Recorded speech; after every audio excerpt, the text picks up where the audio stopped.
So essentially when we, can you guys see this? Yes. Okay, cool. So essentially what we sometimes come across with clients is, so there's a couple situations on why you might want to share a pixel across business managers, or why you might want to share audiences across different ad accounts. Notice how I said that. So pixels are shared between business managers, and audiences are shared to an ad account, not to a business manager. And there's a couple reasons why we might want to do that. So one of those might be, very simply, the client is has had a pixel on a certain website or on a certain funnel for a really long time, and it has accumulated a lot of data. So this is what we mean by seasoning the pixel, right, guys, is when a pixel has a lot of data on it. It's got a lot of data and information around who the people are that make the purchases, or who the people are that visit this page, or who the people are that opt in to their lead magnets. And so rather than starting from a brand new pixel, which is what happens when you create a brand new ad account, and essentially starting from scratch, it is always more favorable to use their pixel information. Now, sometimes you will come across accounts where the spends are so big, like we're talking 100K a month here, or even 20K a day. So the spends are so massive that actually takes place over several ad accounts.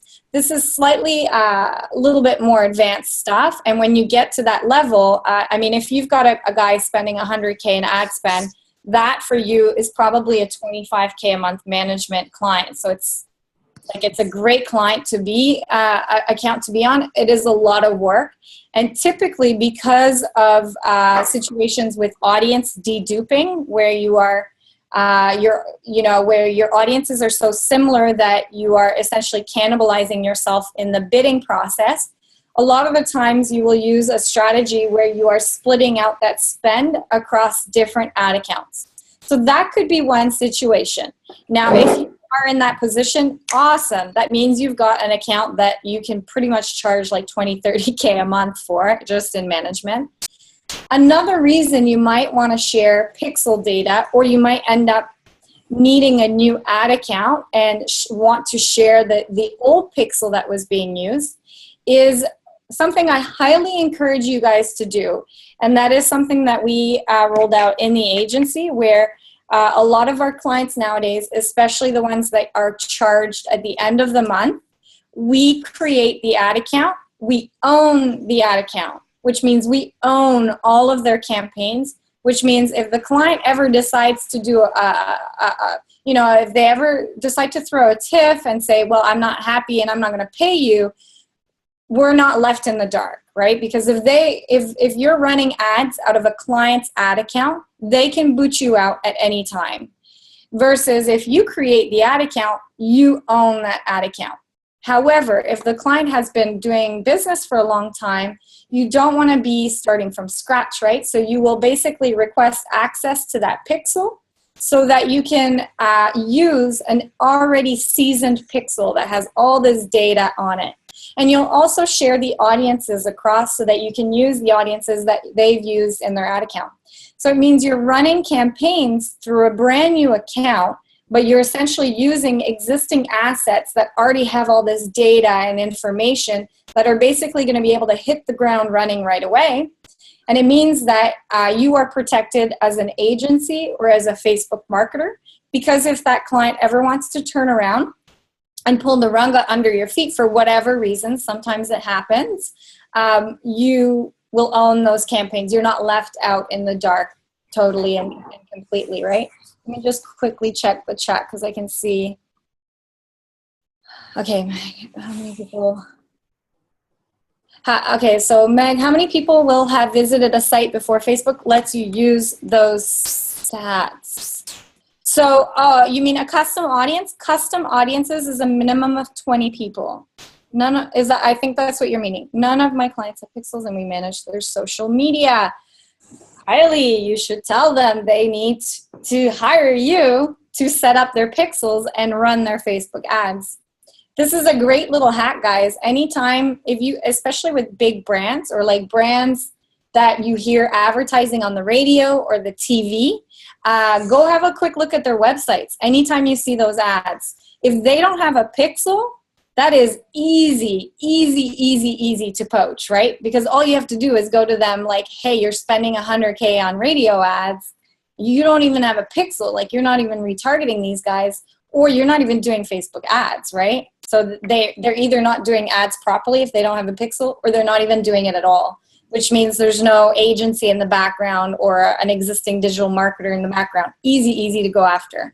So keep that in mind. Okay, so great guide from Pixels, twin, yes, John Loomer has a lot of great resources on the Pixel as well. If 20 people visit your site. Yes, you can, yeah, a custom audience is 20 people, so as long as you've got 20 people, your ads will be fed out. Bearing in mind though, you won't be able to essentially spend $100 a day, right, on an audience of 20 people. It's going to be very hard to even spend 50 cents on that. Okay, so this is one of the dummy accounts. This is a sort of dummy business manager that I have. So what I've just done here for you guys, so you understand what I did, is I simply clicked on, I like to call this a hamburger. Apparently it doesn't look like a hamburger, but it does to me. And you just go business manager settings, and then you'll see here all of, you'll see here basically all of the assets for that business manager. And the people as well, right? So assets, we're meaning the ad accounts that you have access to, the pages that you have access to, the product catalogs, and also the team that is part of that business manager. So when you guys start to grow, or if you're bringing on contractors, or if you outsource, you are essentially adding that contractor or that outsourced person to your business manager. So it is all centralized and done out of the BM instead of passing passwords around, which we don't want to do, right? Now what you'll see here is we've got a tab for pixels. So we'll go on here and it will show you all the pixels that this business manager has access to. Now we've got two of them. This one is one of mine, and then this one is one of my husband's. And this was like a little dummy shop that he'd set up at one stage. And what we can do here is, let me move this. We can actually assign a partner. So we'll click on this. And what we do is we simply add the ID of the business manager that we want to share the pixel with. And this is your ID up here. So as long as I'm in business manager, you'll see in the URL, this is the business manager ID, which you can find under the settings as well. But this is the easiest way to get that. So that is one way to assign. Now, you have to be an admin of both business managers in order to do this yourself. So let's say, for example, your client, you need to access a pixel from your client. You need to be made an admin of their business manager so that you can share it over across.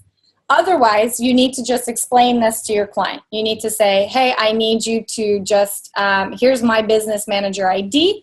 I need you to go into your business manager. Under the Pixels tab, I need you to assign a partner and then just punch in this number in here. So what I'm getting at is that an admin has to do this, right? It can't just be a moderator or anything like that. Does that make sense so far, guys? So pixels are shared across business managers, and you would essentially find them here. Now with audiences are shared between ad accounts, so not business managers. As you'll see here, there's no audience tab here, right? To see our audiences, we see those within the ad accounts. So let me pull up one of the ad accounts. I don't know, let me see. This one would have audiences, yeah. And so we've brought up an ad account.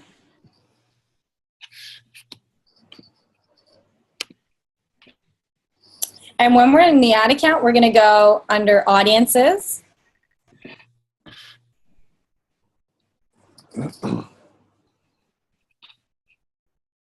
And this is essentially how we bring up, oh, I think he was using like Shoelace app or something.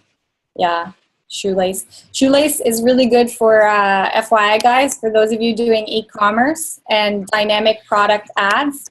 Shoelace is a very, very good Shopify app. It, for whatever reason, it actually works better than Facebook's native DPA. I don't know how or why, but we've tested this and it works really well. I think it costs like 19 bucks a month or something to use it.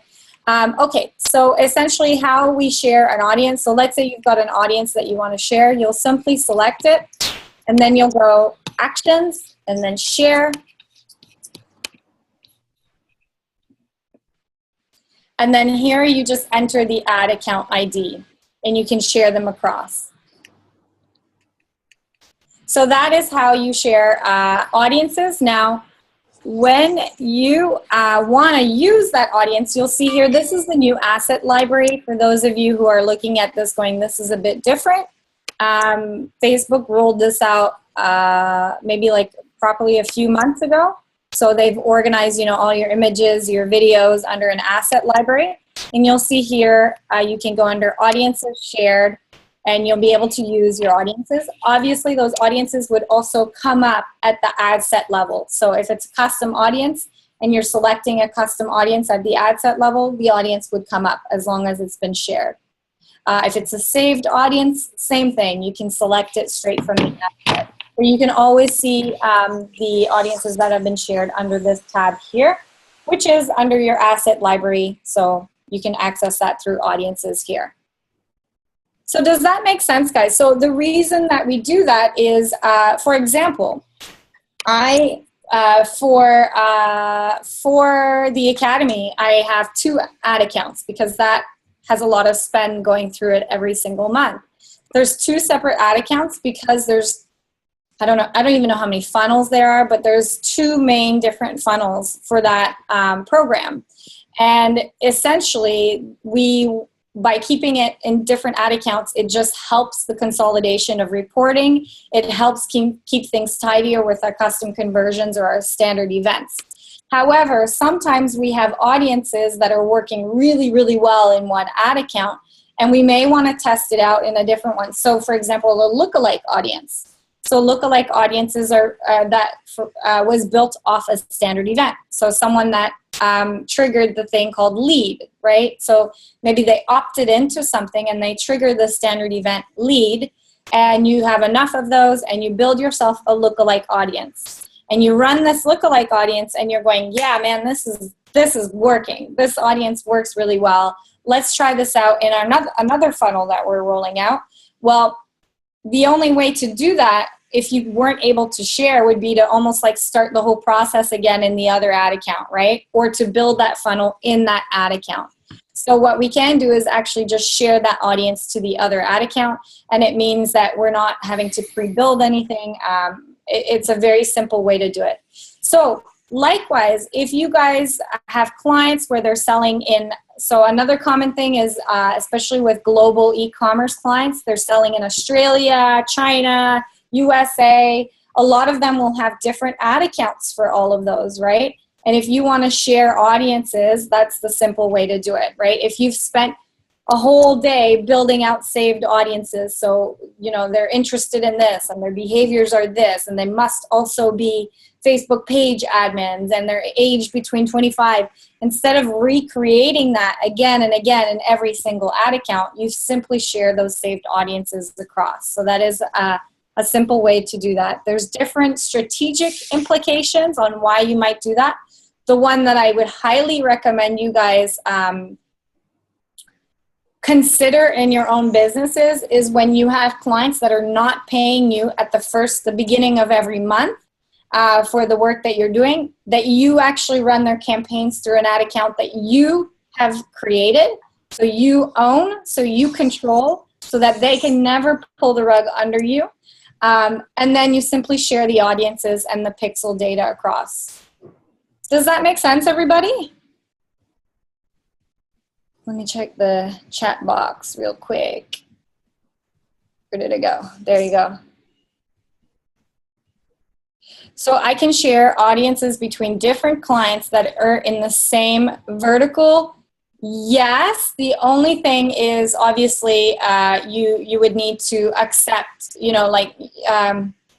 need to have the account, right? The account ID, and then you could share it. Yeah. Can you say what you run from your account? So not from your account, sorry. Not, you don't want to run it from your account, an account that you created, Mary, so that these are for clients. If you're in a situation, if your terms of service is that you get paid, you invoice them at the end of the month, which a lot of freelancers do that. I don't recommend you do that at all. I highly recommend you guys charge upfront, and cash flow is king, right? And people do it. They pay for it. So, the only ones that don't really do that are the brands. The brands have like internal policies where they pay on the 20th of the following month. But for everyone else, like, no, they can pay upfront if they really want your services. So, but if you're in a situation where the client pays at the end of the month and those are the terms of service we've agreed on, then I would definitely encourage you to create the ad account so that you own those campaigns. If they want to own the campaigns, then make sure that you are getting paid up front for it, right? The cash flow is happening up front. And if they pull the rug under you, then that's absolutely fine. You've been paid for it, right? What I'm getting at is you don't want to get in a situation where you have gone and built someone's funnel and built all of this work, because we know this takes so much time. It takes so much effort. And then like 2 weeks in, you didn't respond to an email fast enough and they are saying, no, I don't want to work with you anymore. And they kick you out of the ad account. And it happens.